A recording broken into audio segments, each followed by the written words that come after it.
On today's video, I'm going to show you guys an exercise that you can practice to make your alternate picking more better, more faster, and much gooder. Plus a cool short etude that I made up to practice it. Check it out.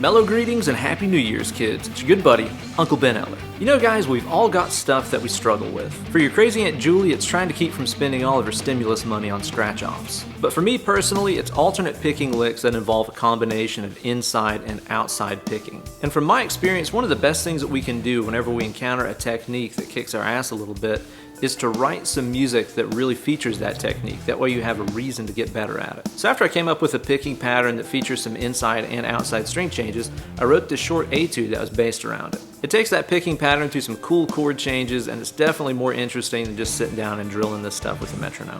As always, downloadable tabs, backing tracks, bonus lessons, and so much more are available to everybody who supports my channel over on patreon.com/BenEllerGuitars. This week, everybody who supports my channel at even just the $1 a month level gets access to downloadable practice tracks that I made at stepdad speed, real dad speed, and pep speed. Gear-wise today, I'll be using my Suhr Modern T here, which I am absolutely in love with. And I've got that big green machine here plugged into a new pedal from Suhr that they designed in conjunction with my buddy Andy Wood.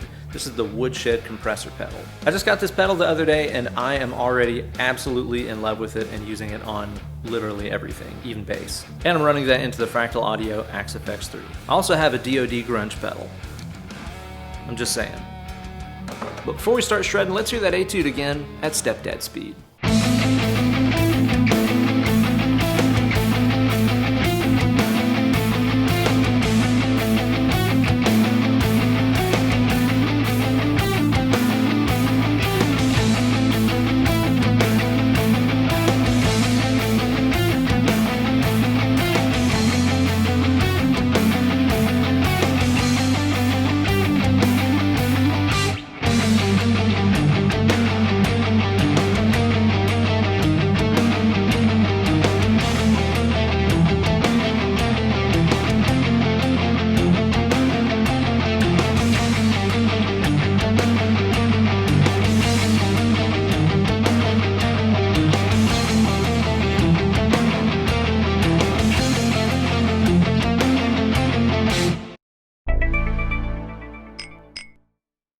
Now, it's a well-known fact among the Shred-Eye elite that the hardest thing about alternate picking is changing strings. And when we're alternate picking, there's two different kinds of string changes. Outside picking string changes like this one, and inside picking string changes like these.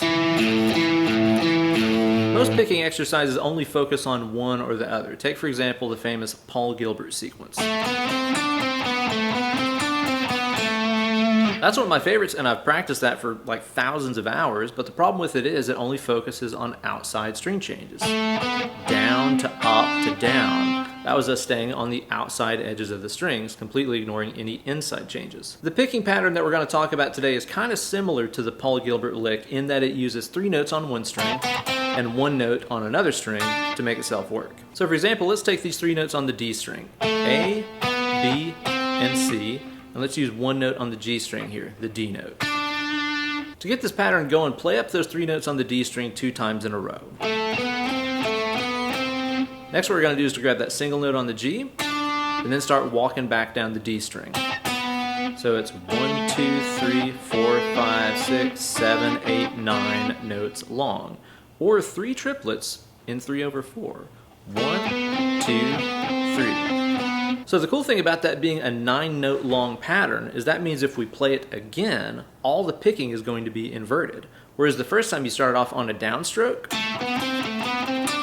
the next time we'll start off on an upstroke. So if you play it twice, you end up going down, up, down, up, down, up, down, up, down, up, down, up, down, up, down, up, down, up. That reversal of the picking means that we're getting both string changing possibilities covered. Check it out. The first one is going to be an inside change. Notice how we ended on the upstroke on the D string, then went to that down on the G. That's an inside change. There's another inside change right there whenever we go from the down on the G to the up on the D. So the first rep through this pattern is all inside changes. Now the second time through is going to be my preferred, more comfortable outside string changes. Up, down, up, down, up, down, up. Again, a down to an up, that's outside. Then you're going from that up to that down. So again, that's more of that familiar Paul Gilbert style string change. The 3+1 configuration of notes that you need to make this pattern happen also works if you reverse all that and put 3 notes on a high string and a single note on a lower string. So in this case, I'm going to be playing F, E, and D on the G string, and then on the D string, a single C note. Down, up, down, up, down, up, down, up, down, up, down, up, down, up, down, up, down, up. I recommend you guys take that phrasing idea and apply it to what I think of as the 3 sort of master shapes that we see in all of our scale patterns. For example, we've got that big wide 1-2-4 pattern that we use in a lot of scales. It looks like this.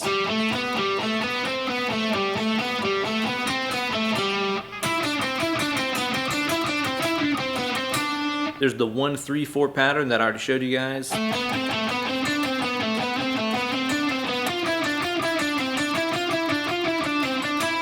And there's also the tighter 1-2-4 fingering pattern that you use at the start of the Phrygian and Locrian modes.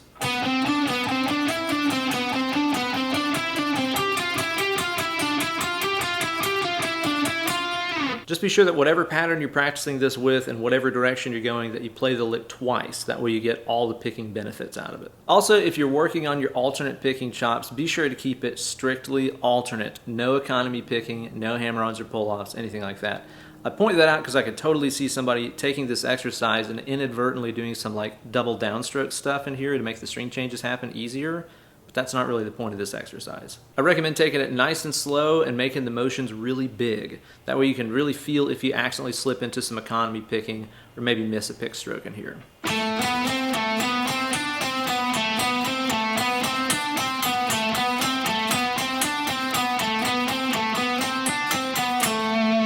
Make the motions nice and big to start with to make sure you're doing it right. They'll shrink down and get tighter as you start playing faster.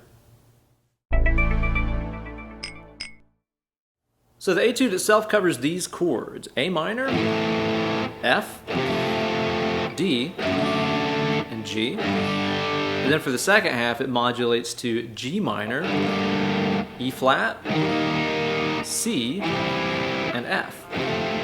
So the first pattern that we're going to play here starts off on the 7th fret D string, the A note. Now we're going to play up A, B, C 2 times on that string. You'll notice I'm using fingers 1, 2, and 3 for that. You'll see why in a second. A, B, C, A, B, C. And then the single note that happens on the next string is going to be this E note right here, which is under my second finger. So you're going to walk it twice, single note, started walking down, okay? Do that 2 times in a row with strict alternate picking.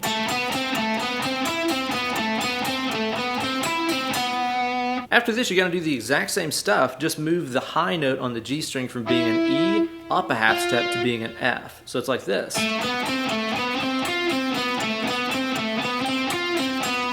Next, move the high note on the G string up another half step. That way it becomes an F sharp note. This is where I'm going to use my 4th finger. That's why I didn't play it as 1, 3, 4 initially, because I know I'm going to have to stretch out and use my little finger to play that note later on, so why have to change patterns, right?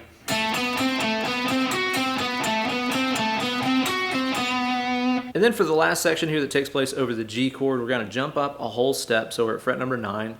We're going to play 9, 10, 12, or B, C, D, and then make the single note on the G string, the G note that's under your little finger there. So you got to do one of those nasty little fretboard rolls. After that, you're just going to repeat everything, and the ending phrase that takes place over the G chord just gets cut a little bit short on beat number 3, the second time around, like this. 1, 2, 3, 1, 2, 3.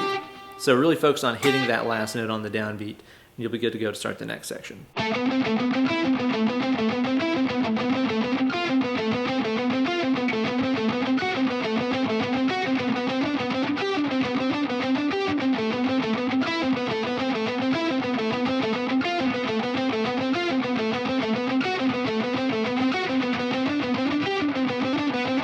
So the second half here modulates to the key of G minor, and it's going to go to the inverted picking pattern that I mentioned earlier, where you've got 3 notes on the high string and a single note on the lower string. Let's start off here by walking down the G minor scale from its flat third, the B flat note here on the D string. We're going to play B flat, A, and G 2 times in a row. The single note we're going to have on the A string is going to be the 5th of that chord, the D note that we find right here under our first finger. So that's going to involve one of those nasty little finger rolls under the first finger right there. And my advice to you there is to try to fret the G note here on your fingerprint, and then kind of pop and lock and roll your finger up to the finger tip whenever you go to the lower note on the A string. So it's like print, tip, okay? I'm not trying to bar them both, that sounds messy. Get them kind of bleeding together like that, which doesn't sound good. So you really got to focus on rolling from one surface of the finger to the next to make this work. Next, what we're going to do is to move the low note up a half step while retaining all the other stuff exactly like it was. Next thing that happens is that E flat note moves up a half step to E. And then for the F chord, we're going to jump up here and play down C, B flat, and A 2 times in a row, and make the single note on the A string the root note of the chord, the F note that you can find right here under your middle finger.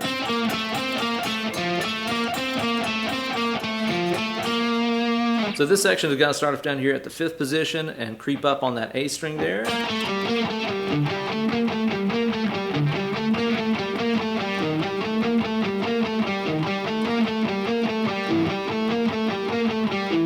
And then jump up a position to play over the F chord.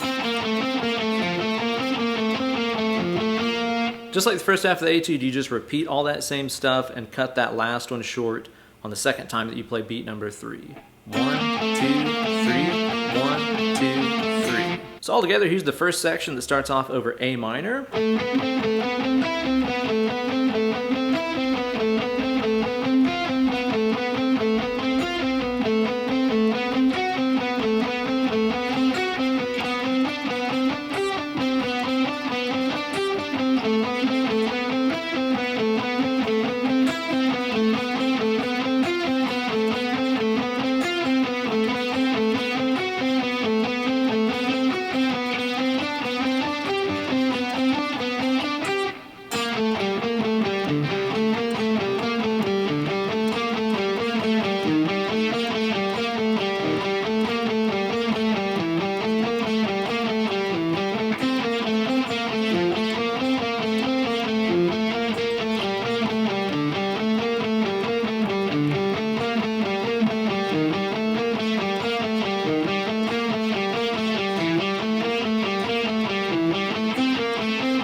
And I definitely recommend taking those patterns and practicing them on all the different string pairs and stuff. So you could even play that on the top strings like this.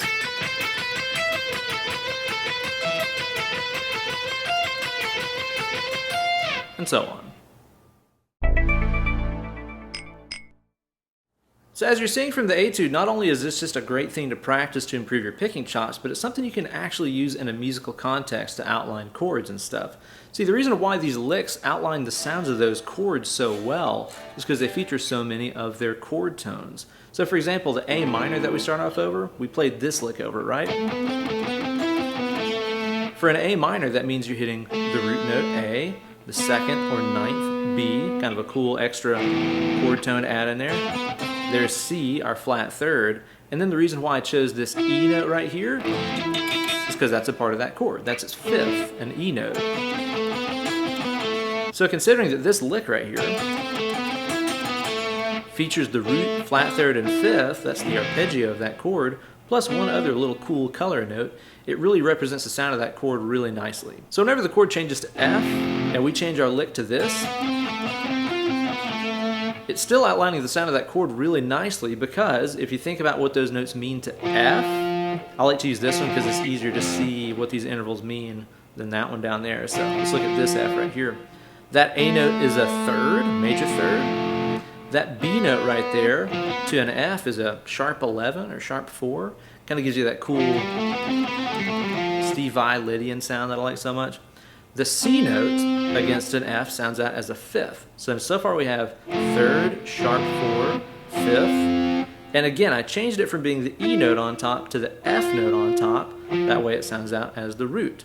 So to A minor, this was root, second, flat third, fifth. But to F major, this is third, sharp 4, fifth, root. Whenever the chord changes to D, the notes that we play are this, which again, if you ask a D, that's going to be a fifth. It's going to be a funky 6, a flat 7, like what you might hear in a dominant chord. And then this F sharp note right here, again to D, is a major third. So not only can you use that 3+1 configuration of notes to work out your alternate picking, you can also use it to really melodically outline chords in your playing. So go grab your metronome, set that thing to subdivide as triplets, and start practicing your ass off with that pattern. And I guarantee your alternate picking chops are going to be way better even in just a couple of days. And use that etude mentality that we were talking about to help yourself conquer other techniques that you struggle with. I find that whenever I'm just sitting down and practicing an exercise or whatever to work through a new technique or something, I just kind of get bored because I'm not practicing it in a musical context, you know? But if I find a song that uses that technique, or even write something based around a certain technique I'm wanting to work on, I'm always able to focus on it much better and have an end goal in sight, you know what I mean? Because whenever you're practicing along with the metronome, when is good enough, right? Is there like a certain BPM that you hit on the metronome and it's like spits coins out at you like you just won a slot machine or something?